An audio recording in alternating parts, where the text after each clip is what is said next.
Remember when Konami used to make video games and not just pachinko machines?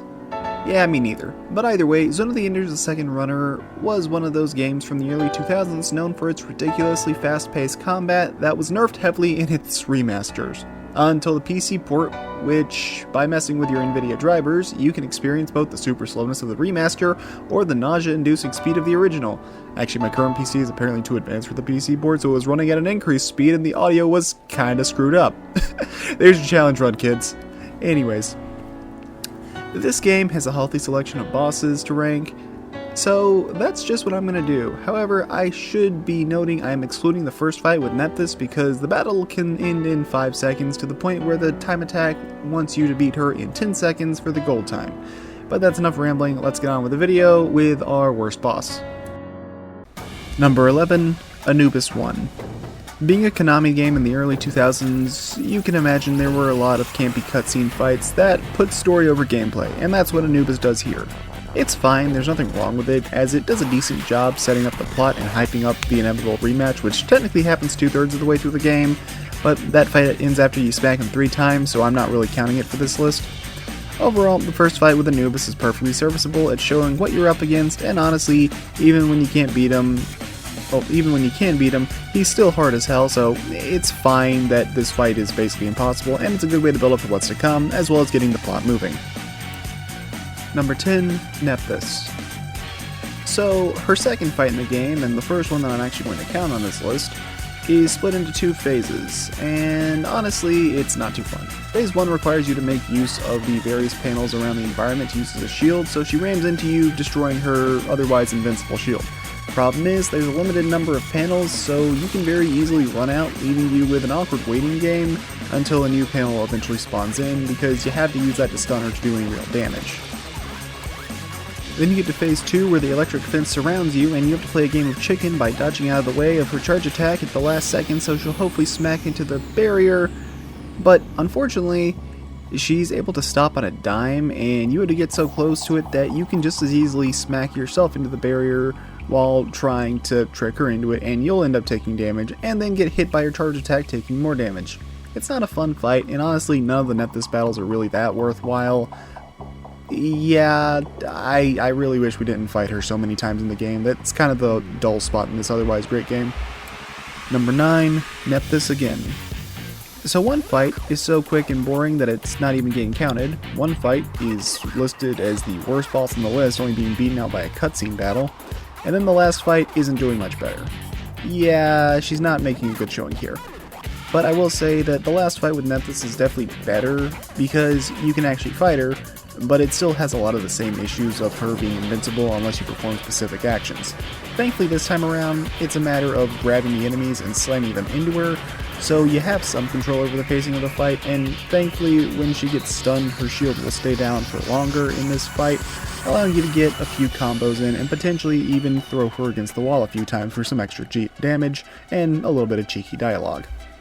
Unfortunately, her ability to dash out of nowhere can still be annoying to deal with from time to time, so the fight isn't perfect, but it's the one showing from the Viola that's decent without any sort of assistance, and the toughest fight in the game that isn't against Anubis. So, there's that at least. Number 8, Vic Viper. It's always cool when games give you the chance to fight against the protagonist from a previous game in the series, and Vic Viper does okay. But this fight unfortunately falls short of the premise, mainly because he likes to spend a ton of the battle flying around in jet form, where not a lot is actually happening. You can still fire back at him, and he's still going to fire at you, but this game's combat is at its most fun when you're alternating between melee and ranged combat frequently, and using all your different weapons that are available, and at this point your arsenal is still pretty much limited to Jehudi's base moveset, and that's not really a good counter to Vic Viper. I feel like this boss would have been better if it took place with your late game arsenal, but by that point you and Leo are on the same side, so no dice. To be honest, I think that the messed up speed of the game with my PC actually made the fight way more enjoyable because it was less waiting around and a much more fast-paced fight. Number 7, the Bahram Warfleet. Near the end of the game, you'll get an awesome set-piece moment where you have to fight off in a fleet of warships to prevent them from destroying Vasilia. This level has you battling most of the enemies in the game and using every weapon in your arsenal in order to destroy all of them. Getting to let loose and absolutely demolish everything makes for a thrilling and satisfying battle near the end of the game, and you'll learn just how overpowered the homing missiles truly are if you don't know already. It's not really that difficult, but it's also not super easy at the same time. You do have to pay attention and be careful, and again, it acts as a good set piece and power trip that is just showing how strong you've become by single-handedly taking out an entire enemy fleet and saving a city from getting destroyed. I like it. Number 6, Alman Anubis. Oh, thank God the final boss isn't number 1 again. I can finally beat those fraud allegations. Anyways, Alman Anubis is a good boss, but he's also one I'd say is very overtuned, so I can't really say I enjoy him that much. Simply put, this is one of the hardest video game bosses I've ever faced, and it's a long fight as well. Thankfully, you can pretty much attack him at all times, unlike some bosses that are waiting games, but whether or not those hits actually stick is kind of a question, and you're rarely going to have a chance to fully combo him. Instead, you'll have to get tricky with the controls, and make your own openings against a foe with one of the largest movesets in the game, and that can be a positive for some, but that can also be kind of exhausting. And this fight can be downright trippy with the visuals. Now, a hard boss is fine, but what seriously hurts this fight for me is he has a move where he'll start recovering HP, and when he does, you're just shit out of luck.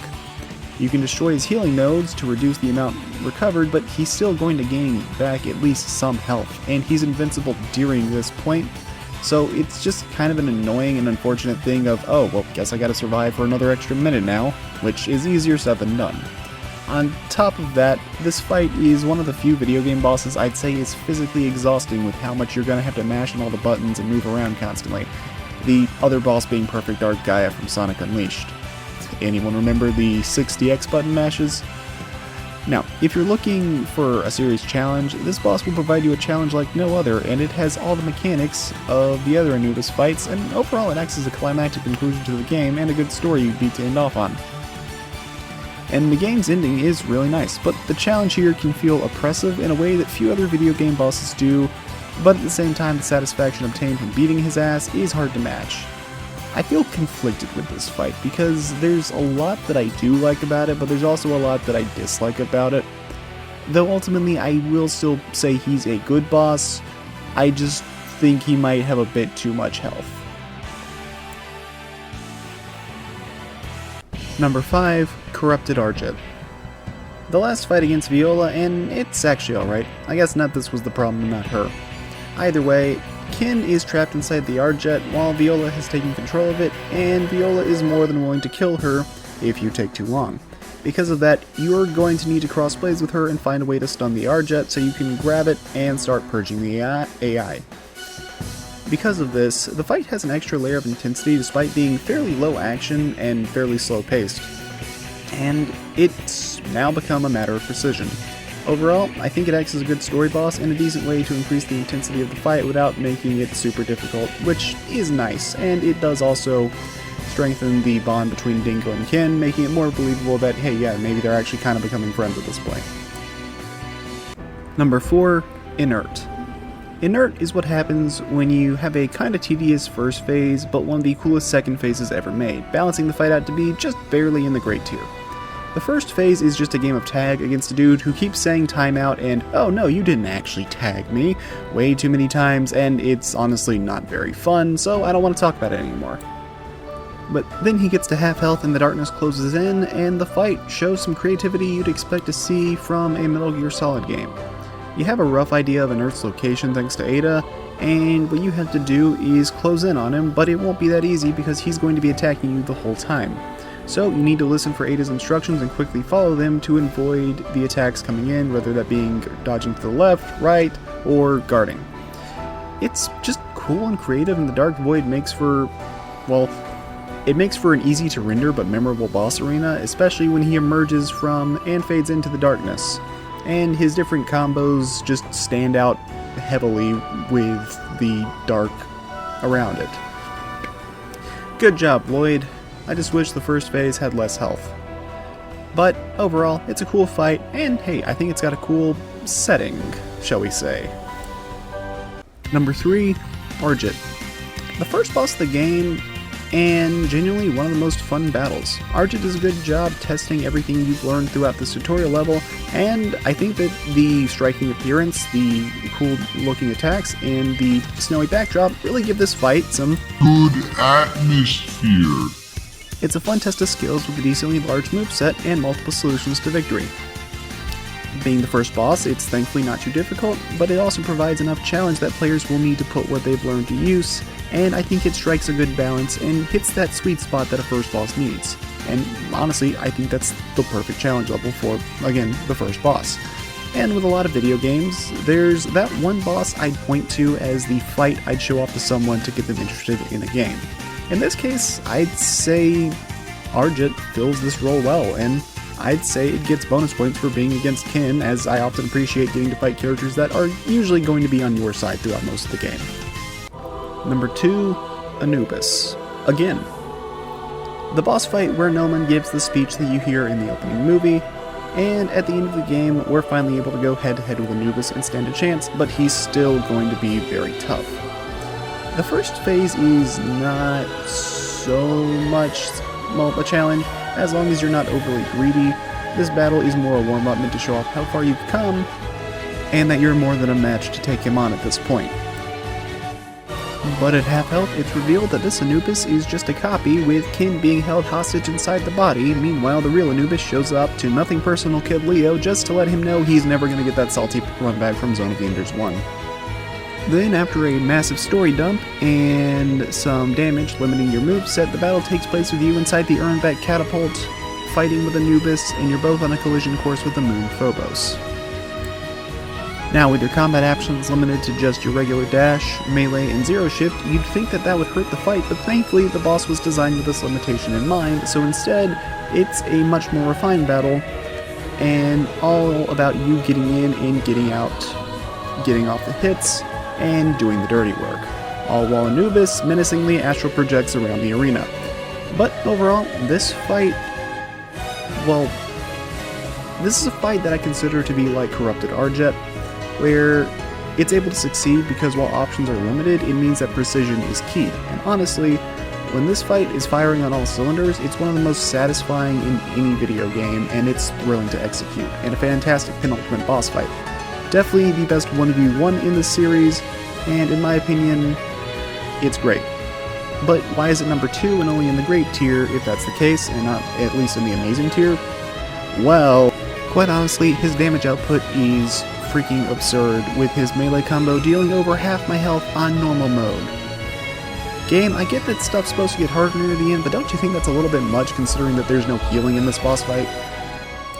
I mean, I still kicked his ass, but like, that's a little bit mean, don't you think? Number 1, Zakat. Jehuti, feel the might of Zakat, the weapon that scorched Mars! Other than maybe the Baram warship, Zakat is the largest opponent in the game, but that size plays to this boss's benefit as it allows to be a more dynamic boss fight that's also visually striking. And I should mention I really do like the voice acting in this battle. It's goofy in a Star Fox 64 sort of way. Phase 1 has him pretty much just stick to ball mode while he puts up shields and fires off lasers, so you can rip off his shield generators and use the shields yourself, either to deflect his lasers or use them as a weapon against him by just straight up throwing them into his body, which is kind of funny. But what really sells this fight for me is that half health Zakat enters a battle frame mode, becoming far more aggressive with the lasers and also compressing space itself to create miniature black holes and having barrages of missiles. If Anubis is the hard boss meant to be the big challenge to test all your skills, then Zakat is the fun boss designed to make you feel awesome while having just enough difficulty to make you feel like you earned that victory due to your own skills and execution. And it acts as a gatekeeper to the endgame. And while I do very much love the challenging 1v1s and what they can provide in action games, sometimes there's just other ways to make a fight fun, in my opinion. And honestly, I tend to favor the creative and experimental fights because while they don't always hit, when they do, you got something truly special. Since I've been replaying Elden Ring recently, I guess I'll make a comparison here. If Anubis is the Mesmer, Battle and Arjet is Ramina or something like that, then Zakat is the Shadow Tree avatar. Not technically as tightly designed, but the enjoyment I get from the boss is unmatched by anything else in this game, and I can confidently rank it as, in my opinion, the best boss in Zone of the Ender's second runner. And that's all for this video. Zone of the Ender's second runner is a fun game that I can recommend to those wishing to try something good from Konami's glory days that isn't Metal Gear or Castlevania. It's got a decent story, it's got some awesome boss fights, campy voice acting, and a pain-in-the-butt mini-game, so what's not to love?